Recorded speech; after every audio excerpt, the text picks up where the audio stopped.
Okay, good afternoon बच्चों। आज हम जो चैप्टर ले रहे हैं that is states of matter, fifth chapter.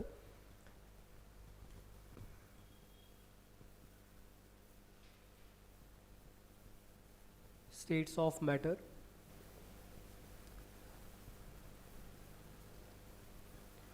Exam के लिए बहुत इंपॉर्टेंट चैप्टर, और इस चैप्टर से रिलेटेड बहुत सारे क्वेश्चंस मेरिकल्स पूछे जाते हैं।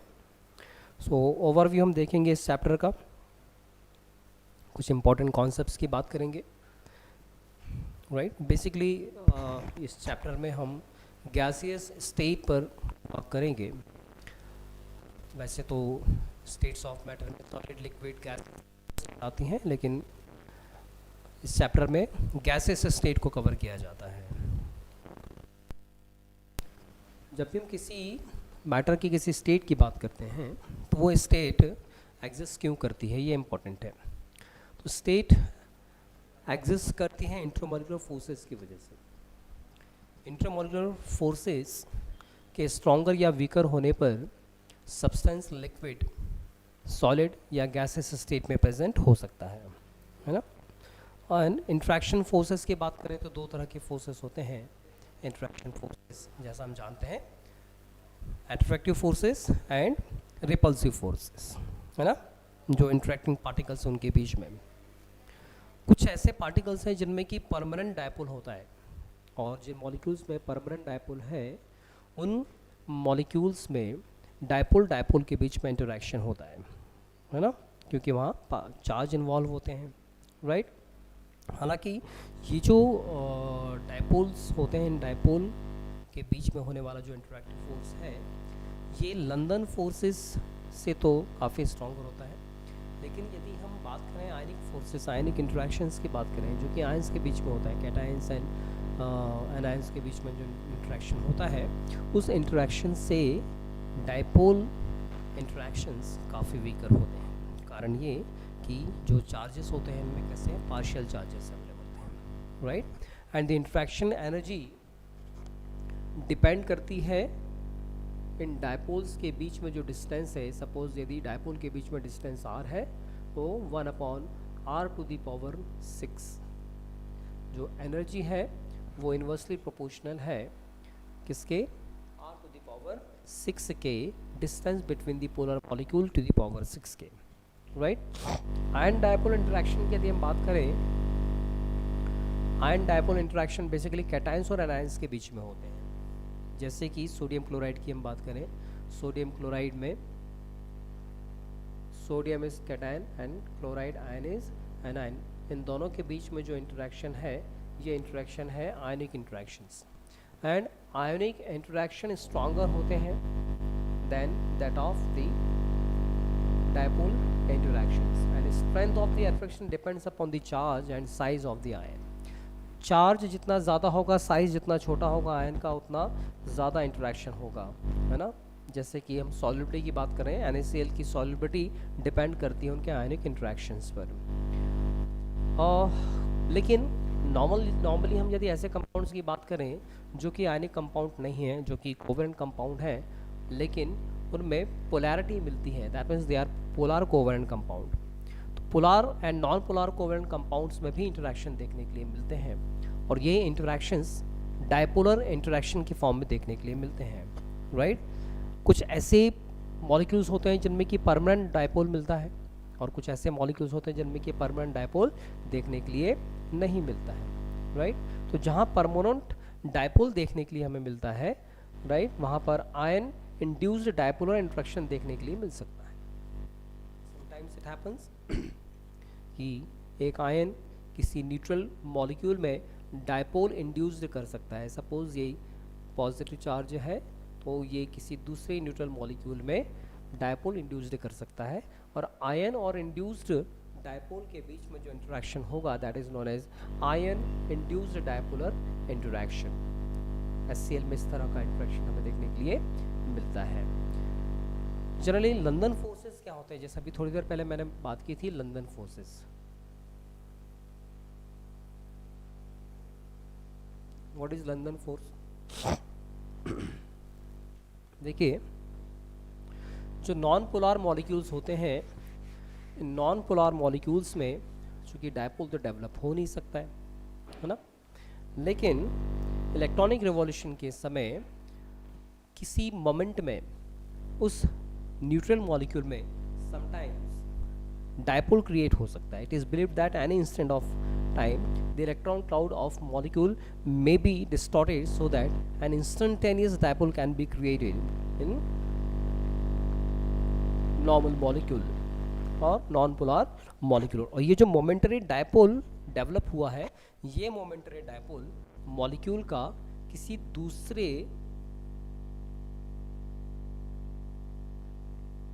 नॉर्मल मॉलिक्यूल में डायपोल इंड्यूस्ड कर सकता है. इस वाले मॉलिक्यूल में मॉलिक्यूल ए जो मोमेंटरी डायपोल डेवलप हुआ, राइट, ये किसी न्यूट्रल मॉलिक्यूल में, नेबरिंग मॉलिक्यूल में डायपोल इंड्यूस्ड कर सकता है. ओके और जब दूसरे मॉलिक्यूल में डायपोल इंड्यूस्ड होगा तो इनके बीच लगने वाला जो फोर्स ऑफ अट्रैक्शन है, इसी को कहा जाएगा लंदन फोर्स. तो ये जो लंदन फोर्स है, इसका स्ट्रेंथ हालांकि बहुत कम होता है, वीकर होता है, राइट. डिस्पर्सन फोर्सेस भी कहलाते हैं और एट्रैक्टिव फोर्सेस होते हैं ये हमेशा. They are always attractive forces, ये रिपल्सिव फोर्सेस नहीं होते. London forces are always attractive forces. Okay, इससे रिलेटेड कुछ क्वेश्चन पूछे जाते हैं.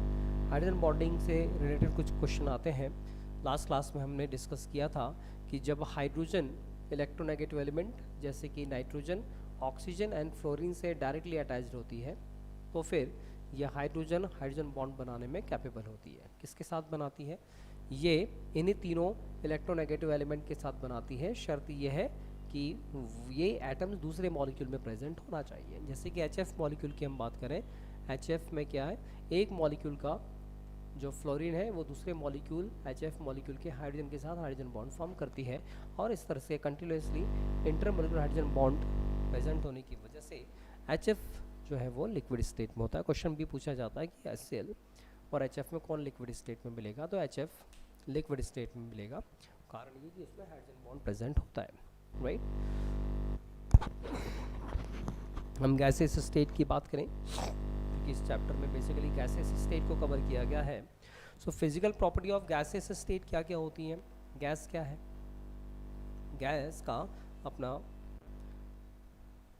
परमानेंट वॉल्यूम है क्या?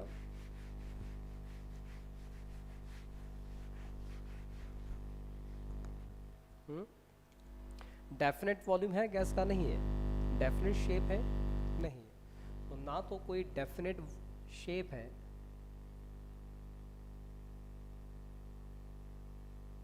और ना ही डेफिनेट वॉल्यूम होता है गैस का. और जिस कंटेनर में से रखा जाएगा उस कंटेनर का वॉल्यूम ये एक्वायर कर लेगा. यदि आपने गैस को इस कंटेनर में रखा है तो गैस इसका वॉल्यूम एक्वायर कर लेगा. यदि आपने ये थोड़े और बड़े कंटेनर में रखा है तो गैस इस बड़े कंटेनर के वॉल्यूम को भी एक्वायर करेगी, राइट. इस तरह से हम देखते हैं कि ना तो डेफिनेट वॉल्यूम होता है ना डेफिनेट शेप होता है. किसी भी प्रोपोर्शन में गैस को हम मिक्स कर सकते हैं किसी भी मैकेनिकल प्रोसेस को यूज़ करके. तो gases can be mixed in any proportion, है ना. कंप्रेसिबल होती हैं गैसेस, और जिस कंटेनर में इसको रखा जाता है उस कंटेनर की वॉल पर एवरी पॉसिबल डायरेक्शन में ये इक्वल प्रेशर एक्सर्ट करती हैं. ये बहुत इंपॉर्टेंट फैक्टर है गैस का, और इसी फैक्टर को यूज़ करके डिफरेंट गैस लॉज भी दिए गए.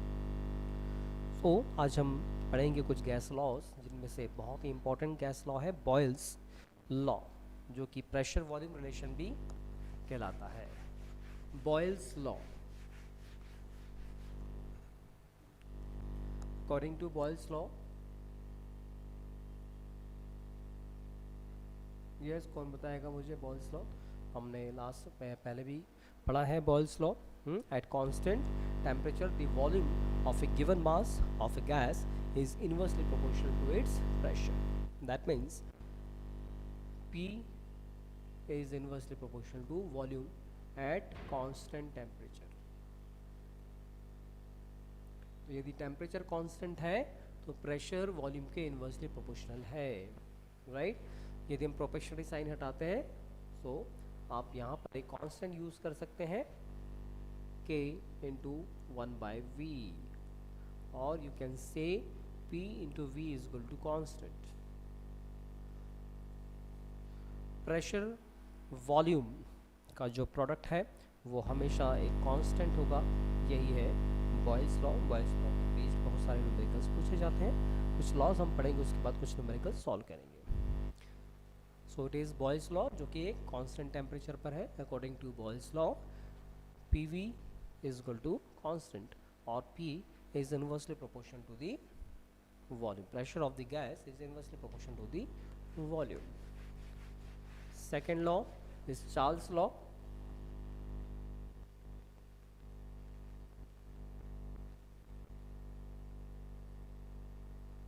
According to Charles' law, yes, who's going to tell me? Yes, क्या है?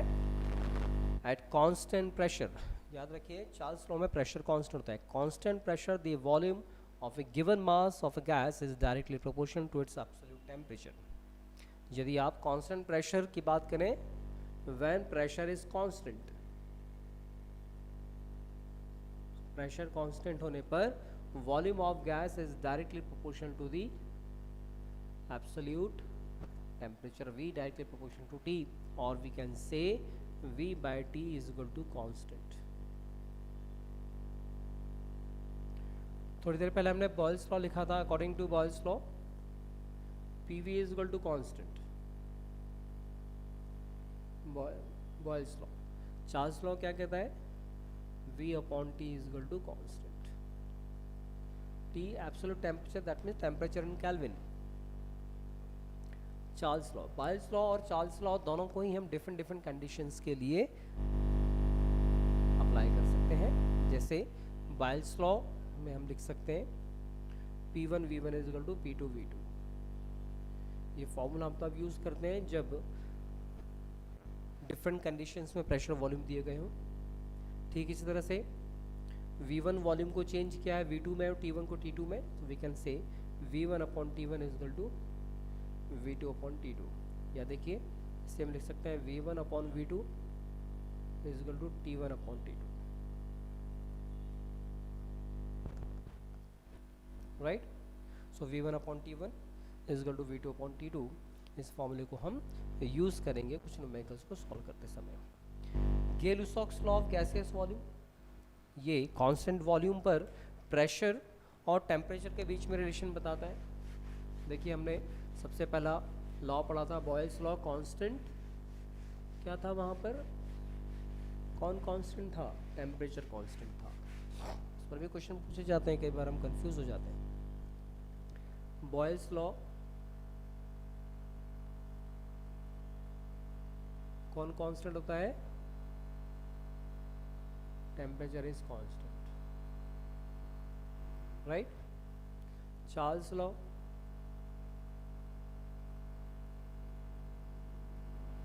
वॉल्यूम और टेम्परेचर के बीच रिलेशन बताता है। वॉल्यूम और टेम्परेचर, इसलिए प्रेशर इज कांस्टेंट। गेल-लुसाक्स लॉ हमें रिलेशन बताता है प्रेशर और टेम्परेचर के बीच में जहां वॉल्यूम कांस्टेंट है। So according to Gay Lussac's law, at constant volume pressure of a given mass of gas is directly proportional to the temperature. Temperature कौन सा? Absolute temperature, that means temperature in kelvin. So we can write P directly proportional to T। Proportional का sign हटाएंगे, so we can write P upon T is equal to constant। So for different conditions P upon T1 is equal to P2 upon T2। We can use this formula to solve different numericals, right? So these are the different gaseous laws। एक law और है जिसे Avogadro law कहा जाता है, Avogadro's ने दिया था। According to this law, equal volume of all gases contains equal number of molecules under the similar condition of temperature and pressure। यदि हम टेम्परेचर और प्रेशर की कंडीशन को सेम रखें, सो इक्वल वॉल्यूम, किन्हीं भी गैस के equal volumes contains equal number of molecules. और यदि हम वॉल्यूम लें गैसेस का 1 मोल, तो जैसे मान लीजिए आपके पास में HCl गैस है, हाइड्रोजन गैस है, नाइट्रोजन गैस है, और इन तीनों को अलग अलग कंटेनर में रखा गया है जिनका वॉल्यूम फिक्स है। वॉल्यूम कितना है? फिक्स है, राइट। मान लीजिए इनका वॉल्यूम V है, इसका वॉल्यूम भी V है। तो यदि HCl के यहाँ n मोल्स प्रेजेंट है तो हाइड्रोजन के भी n होंगे, नाइट्रोजन के भी n होंगे। यदि ये वॉल्यूम 22.4 लीटर्स है तो कितने मोल्स होंगे? 6.022 into 10⁻23 STP, standard temperature pressure याद कीजिए, राइट। यदि हम टेम्परेचर और प्रेशर को फिक्स रखें तो 1 मोल ऑफ गैस का वॉल्यूम 22.4 लीटर होता है। हम ये कह सकते हैं कि 22.4 लीटर गैस में 1 मोल गैसियस पार्टिकल्स प्रेजेंट रहते हैं। जो कि हमने लॉस पढ़े तो यहाँ पर आइडियल गैस की बात करना ज़रूरी है। What is ideal gas? ऐसी gas which follows all the laws of gases, all gaseous laws at every temperature and pressure। ऐसी गैसेस जो Boyle's law, Charles law, Gay Lussac's law और एवोगैड्रोस लॉ सभी को सभी टेम्परेचर एंड प्रेशर पर follow करती है, उसे कहा जाता है आइडियल गैस। और आइडियल गैस के लिए एक इक्वेशन दी जाती है जो कि प्रेशर, वॉल्यूम और टेम्परेचर में रिलेशन शो करता है ना, उसे कहा जाता है आइडियल गैस इक्वेशन। यदि हम बॉयल्स लॉ की बात करें, अकॉर्डिंग टू बॉयल्स लॉ के according at constant temperature V and P एक दूसरे के इन्वर्सली प्रोपोर्शनल है। V is inversely proportional to the pressure। Question number 1, according to Charles law V is directly proportional to T, and according to the Avogadro's law V is directly proportional to N। So we can write V is directly proportional to N T upon P, or we can say PV directly proportional to NT, और यदि proportionality का sign हटाएं so we can write PV is equal to nRT, where R is gaseous constant। इस universal gas constant भी कहा जाता है, and universal gas constant की डिफरेंट यूनिट्स में डिफरेंट वैल्यूज होती हैं, और ये वैल्यू इंपॉर्टेंट है। इन वैल्यूज़ के बेसिस पर हम डिफरेंट न्यूमेरिकल्स सॉल्व कर सकते हैं। जैसे कुछ वैल्यूज़ हम यहाँ पर डिस्कस करेंगे। आर की, आर इज गैसियस कांस्टेंट। यदि लीटर एटमॉस्फेयर की बात करें, लीटर एटमॉस्फेयर यूनिट में आर की क्या वैल्यू होती है? 0.0821 litre. R is equal to 0.0821 litre atmosphere पर केल्विन पर मोल।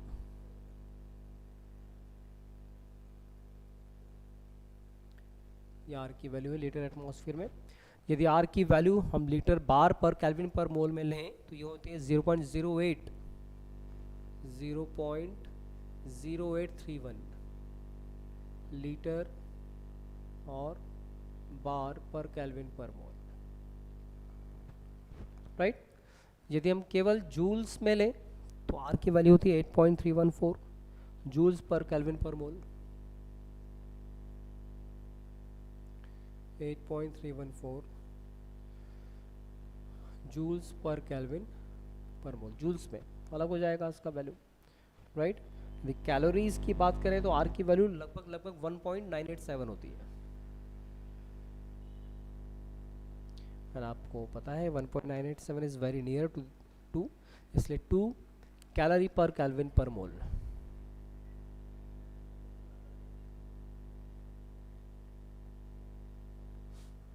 ओके, 2 कैलोरी पर केल्विन पर मोल। ऑग्स की बात करें तो जूल्स और ऑर्ग में क्या रिलेशन है?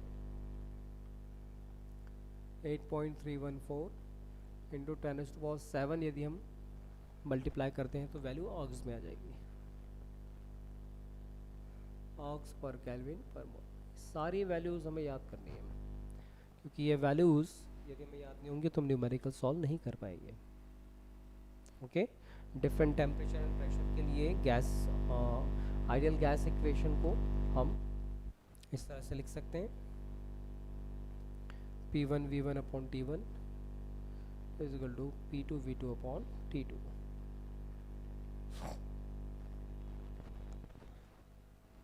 ये इक्वेशन हम यूज कर सकते हैं। It is also known as combined gas law, right. Another gas law है जिसे हम Dalton's law of partial pressure कहते हैं। सारे लॉज एक बार हम देख रहे हैं, वैल्यूज हमने देखी हैं, सारे फार्मूलाज हम देख रहे हैं, फार्मूला पर बेस्ड न्यूमेरिकल्स नीट एग्जाम में पूछे जाते हैं, है ना। So Dalton's law of partial pressure क्या क्या कहना है डाल्टन का? डाल्टन साहब का ये कहना है कि यदि हम किसी भी कंटेनर में, पहले मान लीजिए कि इस कंटेनर का वॉल्यूम V है और इसमें हमने किसी गैस A को फिल किया है जिसका प्रेशर है P1। बाद में इस गैस को निकालकर दूसरी गैस B फिल की जिसका प्रेशर है P2।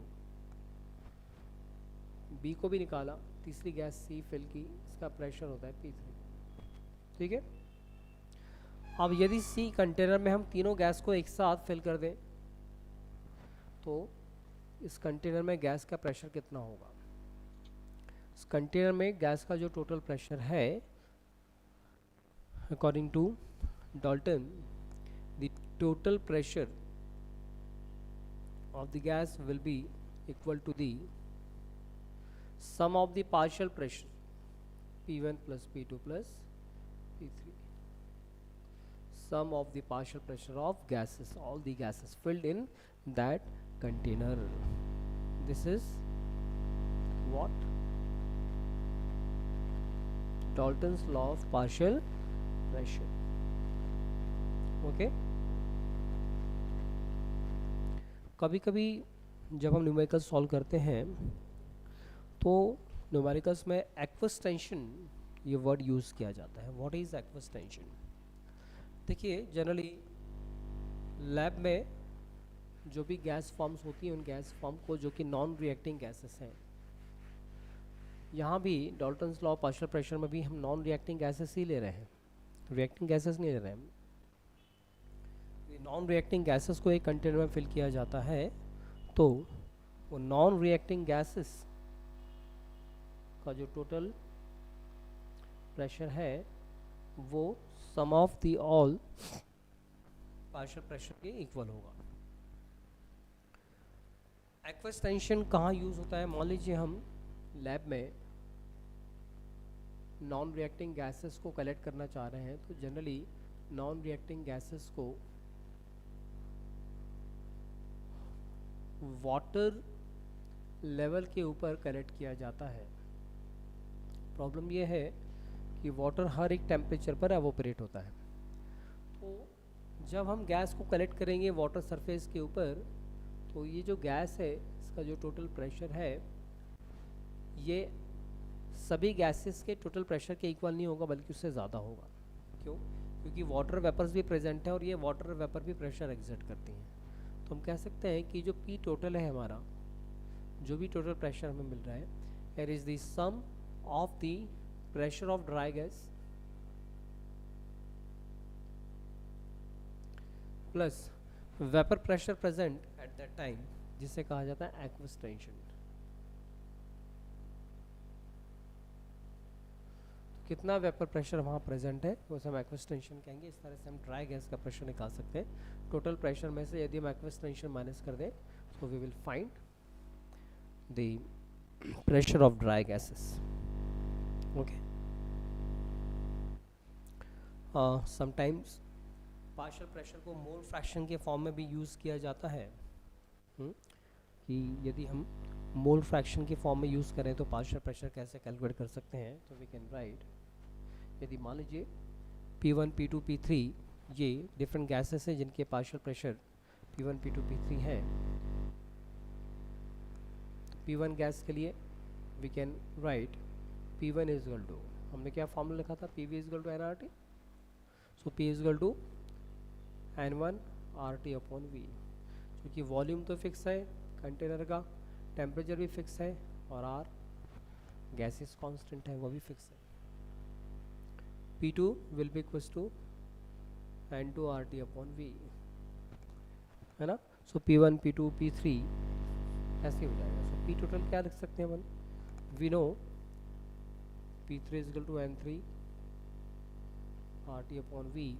So what is P total is equal to P1 plus P2 plus P3। यदि तीनों को हमने प्लस किया so P total will be N1 plus N2 plus N3 into RT upon V। Common निकल गया RT upon V, right. जब भी हम फ्रैक्शन लेते हैं तो क्या करते हैं, फ्रैक्शन कैसे निकाला जाता है, फ्रैक्शन निकाला जाता है किसी भी इंडिविजुअल क्वांटिटी को टोटल क्वांटिटी से डिवाइड करने, तो फ्रैक्शन मिलता है हमें। यदि आप गैस 1 का पार्शियल प्रेशर का फ्रैक्शन निकालना चाहते हैं तो P1 को P टोटल से डिवाइड कर दीजिए। P1 divided by PT will be equal to, P1 कितना है N1 RT upon V divide by P total कितना है N1 N2 N3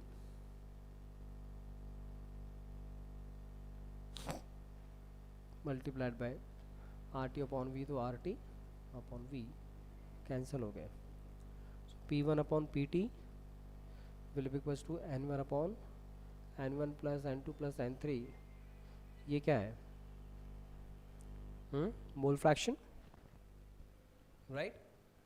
तो हम कह सकते हैं कि fraction of partial pressure will be equal to the fraction of number of moles, है ना। और यहाँ से हम फॉर्मूला निकाल सकते हैं कि यदि आपको पार्शियल प्रेशर निकालना हो, P1 निकालना हो, तो आप कैसे निकाल सकते हैं, P1 किसी भी गैस के लिए partial pressure will be equal to जो भी टोटल प्रेशर आपको मिला है वो multiply by its mole fraction N1 upon N। N क्या है, total number of moles present, total number of mole क्या है N1, N equal to N1 plus N2 plus N3। तो इस तरह से हम पार्शियल प्रेशर और मोल फ्रैक्शन के बीच में रिलेशन दे सकते हैं। 12th क्लास में इसी रिलेशन पर बेस्ड हम बहुत सारे न्यूमेरिकल सॉल्व करेंगे। सॉल्यूशन जो चैप्टर है क्लास 12th में उसमें हम इस लॉ को फिर से पढ़ेंगे, राइट।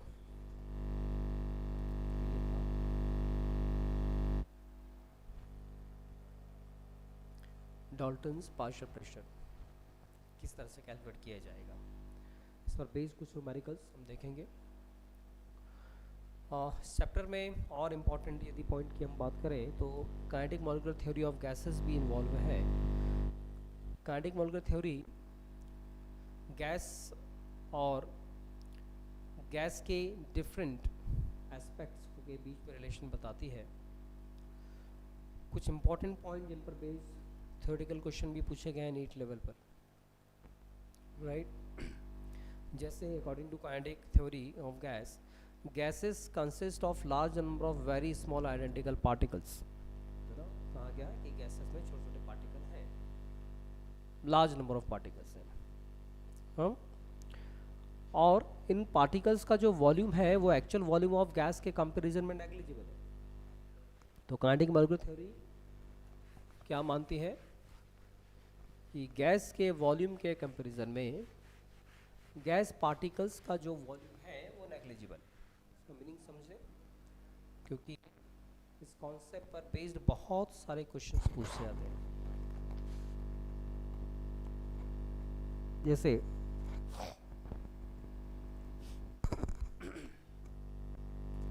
मान लीजिए कि गैस को हमने इस कंटेनर में फिल किया,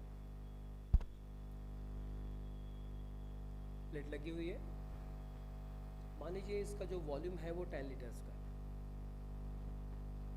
अब 10 लीटर में जो भी गैस हमने ली है उसका मास m है,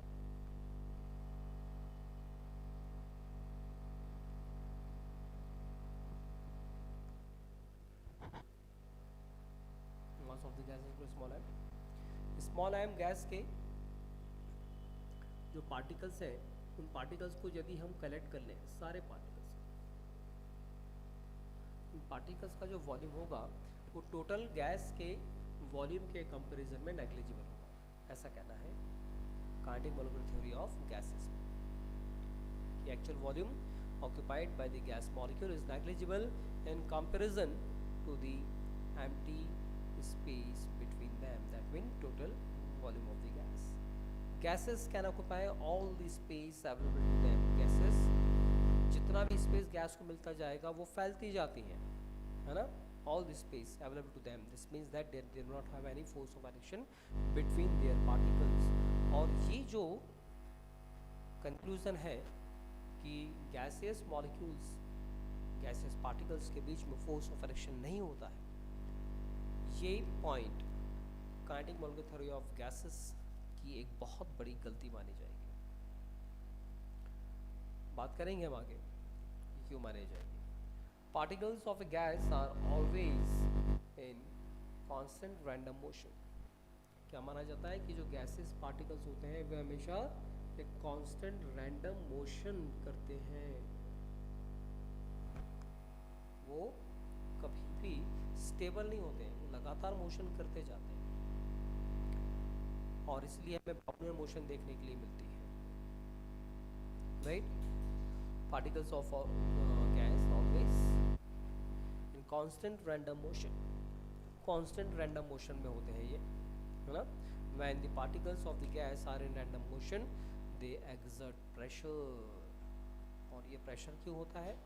क्योंकि जब रैंडम मोशन में होते हैं तो ये आपस में भी कोलिजन करते हैं और कंटेनर की वॉल से भी लगातार कोलिजन करते हैं, और कंटेनर की वॉल से होने वाले लगातार कोलिजन की वजह से गैस प्रेशर डेवलप होता है। जो कोलिजन्स हो रहे हैं मॉलिक्यूल्स के बीच में, ऐसा माना जाता है इस थ्योरी में कि they are perfectly elastic. Perfectly elastic का मतलब क्या है कि जब कोलिजन हो रहे हैं तो उनकी जो एनर्जी है वो एनर्जी लॉस नहीं हो रहा है, बल्कि एनर्जी एक दूसरे में इंटरमिक्स हो रही है। They may be only in exchange of energy between the colliding molecule, और एनर्जी का लॉस नहीं होता है, इसे कहा जाता है इलास्टिक एनर्जी। इसलिए कहा जाता है कि collisions are perfectly elastic, right. यदि किसी पर्टिकुलर टेम्परेचर पर distribution of speed between the gases particles की बात करें तो वो हमेशा कांस्टेंट रहती है, और जैसे जैसे टेम्परेचर चेंज करते हैं, हम बढ़ाते हैं या घटाते हैं, वो मॉलिक्यूल्स की स्पीड भी कम या ज़्यादा होती थी। और average kinetic energy of gases molecules, तो यदि उनमें वेलोसिटी है तो काइनेटिक एनर्जी भी होगी। तो average kinetic energy of gases molecules is directly proportional to the absolute temperature. जो काइनेटिक एनर्जी है गैसियस मॉलिक्यूल्स की, it is directly proportional to the absolute temperature। बहुत इंपॉर्टेंट पॉइंट। इसका मतलब यदि टेम्परेचर इंक्रीज करेंगे तो काइनेटिक एनर्जी बढ़ेगी, यदि टेम्परेचर डिक्रीज करेंगे तो काइनेटिक एनर्जी भी डिक्रीज होगी। और ऐसा माना जाता है कि जनरली जो भी गैसेस एनवायरनमेंट में प्रेजेंट हैं they are not ideal gases. हाँ, particular temperature, pressure and volume पर गैसेस आइडियल गैस जैसा बिहेव ज़रूर कर सकती हैं, लेकिन एक्चुअली वो आइडियल गैस होती नहीं है। तो फिर यदि गैसेस आइडियल नहीं है तो क्या है? Gases are generally real. So what is real gas? which does not follow the ideal gas behavior under all the conditions of temperature and pressure, है ना, जो कि आइडियल कंडीशन को फॉलो नहीं करते हैं, आइडियल बिहेवियर को फॉलो नहीं करते हैं। मतलब Boyle's law, Charles law, Avogadro's law को परफेक्टली फॉलो नहीं करती हैं, ऐसी गैसेस क्या कहलाती हैं? रियल गैसेस कहलाती हैं, है ना। इसका मतलब आइडियल गैस से हमें डिविएशन देखने के लिए मिलता है, आइडियल बिहेवियर ना मिलते हुए गैसेस का डिविएशन देखने के लिए मिलता है। तो ऐसी गैसेस जो Boyle's law, Charles law, Avogadro's law के अकॉर्डिंग मिलने वाले वैल्यूज से ज़्यादा वैल्यू शो करती हैं, वो पॉजिटिव डिविएशन शो करने वाली गैसेस कहलाती हैं। ऐसी गैसेस जिनकी वैल्यू कम होती है वो नेगेटिव डिविएशन शो वाली गैसेस कहलाती हैं, right. So real gases deviation show करती हैं आइडियल बिहेवियर से, और कितना डिविएशन शो करनी है ये हम एक पर्टिकुलर फैक्टर से मेजर कर सकते हैं, जिसे कहा जाता है कंप्रेसिबिलिटी फैक्टर। कैसे कैलकुलेट करते हैं compressibility factor? PV is equal to NRT होता है ना आइडियल गैस इक्वेशन की। So Z is equal to PV upon NRT, इसे कहा जाता है कंप्रेसिबिलिटी फैक्टर। एंड इसी कंप्रेसिबिलिटी फैक्टर को यूज करके हम किसी भी गैस का आइडियल बिहेवियर से डिविएशन बता सकते हैं, कितना डिविएशन हो रहा है। चूँकि गैसेस आइडियल गैसेस की तरह बिहेव नहीं कर रही हैं, वो रियल गैस की तरह बिहेव कर रही हैं, इसलिए इन रियल गैसेस के लिए एक इक्वेशन बनाई गई, कहा जाता है वैन डर वाल्स इक्वेशन, जिसमें प्रेशर और वॉल्यूम में करेक्शन किया गया।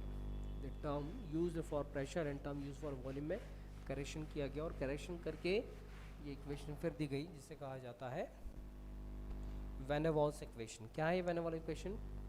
Pressure PV is equal to nRT है ना, तो प्रेशर में करेक्शन किया गया। प्रेशर में क्या ऐड किया गया? A n square upon V square. A constant है,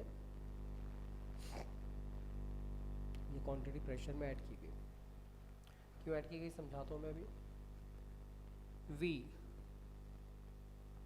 वॉल्यूम, वॉल्यूम से एन बी माइनस किया गया, और is equal to n R T. Van der Waals equation concept ये है कि जब भी गैस के मॉलिक्यूल गैस कंटेनर से कोलिजन करते हैं, सो कोलिजन करते समय गैस के जो मॉलिक्यूल्स हैं ये लगातार कंटेनर की वॉल से स्ट्राइक कर रहे हैं, ओके। काइनेटिक मॉलिक्यूलर थ्योरी के हिसाब से हम ऐसा माने कि गैसेस मॉलिक्यूल के बीच में कोई भी फोर्स ऑफ एट्रैक्शन प्रेजेंट नहीं है, तब तो ये कोलिजन 100% इलास्टिक कोलिजन होंगे। लेकिन यदि पार्टिकल्स के बीच में कोई भी थोड़ा सा भी इंटरेक्शन फोर्स एप्लीकेबल है, तो इस इंटरेक्शन फोर्स की वजह से कंटेनर में होने वाले कोलिजन से डेवलप प्रेशर उतना नहीं होगा जितना उस समय होगा जब हम ऐसा माने कि पार्टिकल्स के बीच में किसी भी तरह का इंटरेक्शन नहीं है। मान लीजिए कि पार्टिकल ए और पार्टिकल बी, इन दोनों के बीच लगने वाला जो इंटरेक्शन फोर्स है, उस इंटरेक्शन फोर्स की वजह से जो टोटल प्रेशर है गैस का वो मिलता है पीटी। तो एक्चुअल कितना होना चाहिए? यदि ये पार्टिकल्स आपस में इंटरेक्शन नहीं रखते हैं, फोर्स ऑफ एट्रैक्शन नहीं रखते हैं, तो ये मॉलिक्यूल बी और ज़्यादा फोर्स से कंटेनर से जाके कोलिजन करता, दैट मीन्स प्रेशर उस समय पीटी से ज़्यादा होता। प्रेशर उस समय पीटी से ज़्यादा होता। तो कितना ज़्यादा होता? जितना प्रेशर इन मॉलिक्यूल्स के इंटरेक्शन की वजह से कम हुआ उतना ज़्यादा होता। तो वही है a n square upon V square. So actually a n square upon v square क्या है? It is the force exerted by the interaction between the molecules. इसलिए प्रेशर में a n square v square add किया गया। और v minus N B क्या है? Volume में करेक्शन है। करेक्शन वॉल्यूम करने के लिए क्या किया कि जो total volume of the gas है उसमें से हमने गैसियस पार्टिकल्स के वॉल्यूम को माइनस किया है। इस तरह से हमें रियल गैस के लिए इक्वेशन मिलती है जिसे वैन डर वाल्स इक्वेशन कहा जाता है। Okay, van Waals equation important है क्वेश्चन, इस पर बेस्ड बहुत सारे क्वेश्चन एंड न्यूमेरिकल्स पूछे जाते हैं। नेक्स्ट टॉपिक जो इसमें कवर्ड है that is liquefaction of gases.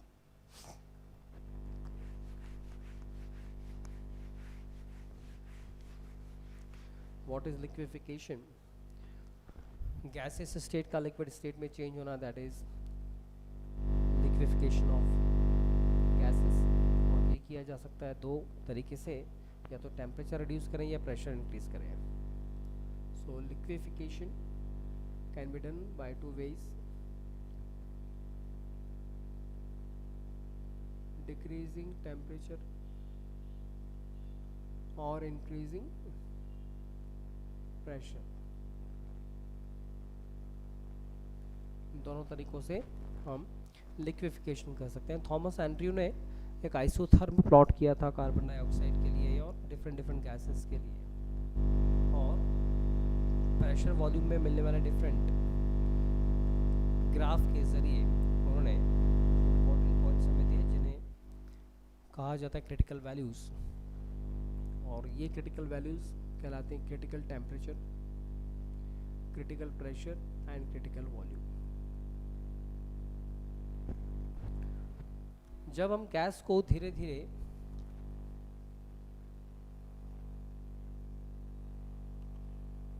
Temperature reduce करते हैं किसी गैस का, प्रेशर बढ़ाते हैं, तो एक पर्टिकुलर पॉइंट ऐसा देखा जाता है जिस पर्टिकुलर पॉइंट पर गैस लिक्विड में चेंज हो जाती है। उसी टेम्परेचर को कहा जाता है critical temperature. It is defined as the temperature above which the gas can not be liquefied however how pressure apply. कितना भी हम प्रेशर अप्लाई क्यों ना कर लें, पर इस टेम्परेचर से यदि हम ज़्यादा टेम्परेचर रखते हैं तो गैस लिक्विड नहीं हो सकती है। इसे कहा जाता है critical temperature. And critical temperature को कैलकुलेट किया जा सकता है। Critical temperature can be calculate by this formula TC is equal to 8A/27 BR।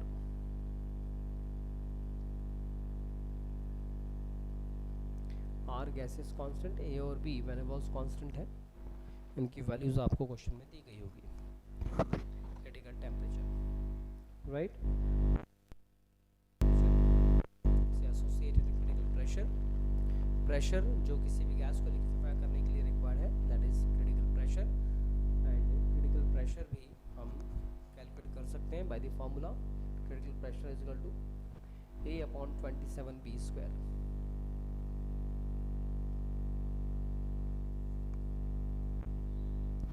इस फॉर्मूले से हम क्रिटिकल प्रेशर कैलकुलेट कर सकते हैं, राइट।